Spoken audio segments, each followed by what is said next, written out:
ভোর হবার ঠিক আগের মুহূর্ত, যখন গোটা পৃথিবী গভীর ঘুমে আচ্ছন্ন, ঠিক তখনই ক্যালিফোর্নিয়ার ভেন্টেনবার্গ স্পেস ফোর্স বেস থেকে এক প্রচণ্ড গর্জনে আকাশ ছেড়ে বেরিয়ে এলো এক বিধ্বংসী অগ্নিগোলক। এটি কোনো সাধারণ রকেট নয়, এটি হলো আমেরিকার অন্যতম শক্তিশালী পারমাণবিক সক্ষমতা সম্পন্ন মিনিটম্যান-3 ইন্টারকন্টিনেন্টাল ব্যালিস্টিক মিসাইল। চলতি বছরের দ্বিতীয় এই টেস্ট লঞ্চটি যদিও ছিল অস্ত্রহীন, কিন্তু এর থেকে নির্গত ধোঁয়া, আগুনের লেলিহান শিখা আর কান ফাটানো শব্দ বিশ্বজুড়ে এক ভয়াবহ হুমকির বার্তা ছড়িয়ে দিয়েছে। 4200 মাইল পথ পাড়ি দিয়ে প্রশান্ত মহাসাগরের ওপর দিয়ে মেঘের স্তর ভেদ করে যখন এটি মার্শাল দ্বীপপুঞ্জের দিকে ছুটে যাচ্ছিল, তখন এর গতি আর শক্তি দেখে মনে হচ্ছিল যেন যুদ্ধের অন্তিম মুহূর্ত ঘনিয়ে এসেছে। এই মিসাইলটি হয়তো আজ কোনো বোমা বহন করেনি, কিন্তু এর সংগৃহীত প্রতিটি ডেটা ভবিষ্যতের কোনো এক মহাধ্বংসের ব্লুপ্রিন্ট তৈরি করছে। পুরো বিশ্ব যখন চরম উত্তেজনায় কাঁপছে, তখন এই পরীক্ষাটি মনে করিয়ে দিল যে ধ্বংসের বোতামটি সব সময় কারোর না কারোর আঙুলের নিচেই থাকে। মিনিটম্যান-3 কোনো সাধারণ অস্ত্র নয়, এটি যেন পাতালের গভীর থেকে জেগে ওঠা এক অশুভ শক্তি। এই মিসাইলগুলিকে মাটির অনেক গভীরে অত্যন্ত সুরক্ষিত আয়রন সেলোতে রাখা হয়, যা শত্রুর যে কোনো শক্তিশালী আক্রমণ সহ্য করার ক্ষমতা রাখে। এই ভূগর্ভস্থ অন্ধকার লঞ্চ কন্ট্রোল সেন্টারগুলিতে 2 জন অফিসার 24 ঘন্টা সতর্ক দৃষ্টি রাখেন।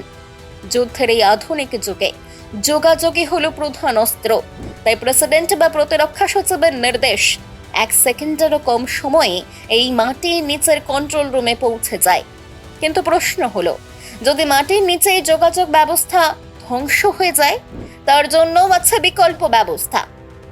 আমেরিকার আকাশে সবসময় চক্কর দেয় বিশেষভাবে তৈরি E-6B বিমান, যেগুলিকে বলা হয় যুদ্ধের অদৃশ্য নিয়ন্ত্রক।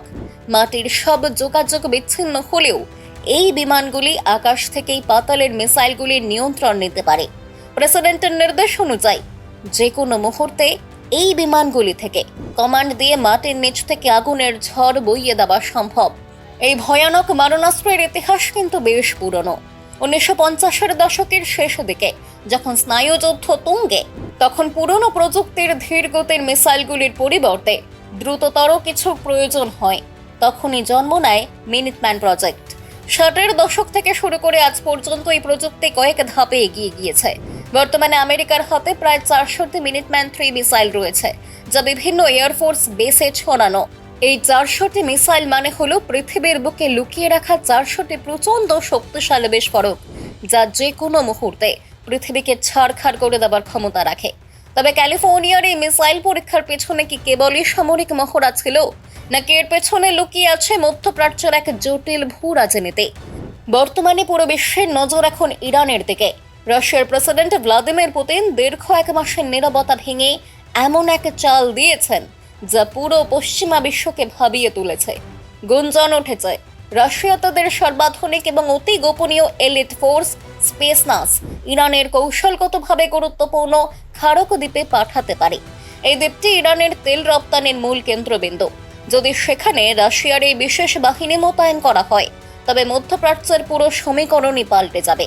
আন্তর্জাতিক বিভিন্ন সূত্র মারফত খবর, আমেরিকাও সেখানে তাদের হাজারো সৈন্য মোতায়েন করার পরিকল্পনা করছে। ফলে খারক দ্বীপ এখন বিশ্ব রাজনীতির দাবানল বোর্ডের কেন্দ্রবিন্দুতে পরিণত হয়েছে। এই উত্তপ্ত পরিস্থিতির মাঝে রাশিয়া আরও বড় চমক দিয়েছে। শোনা যাচ্ছে তারা হরমুজ প্রণালীর কাছে তাদের পারমাণবিক শক্তিচালিত দানবীয় সাবমেরিন বেলগোরোদ মোতায়েন করতে পারে।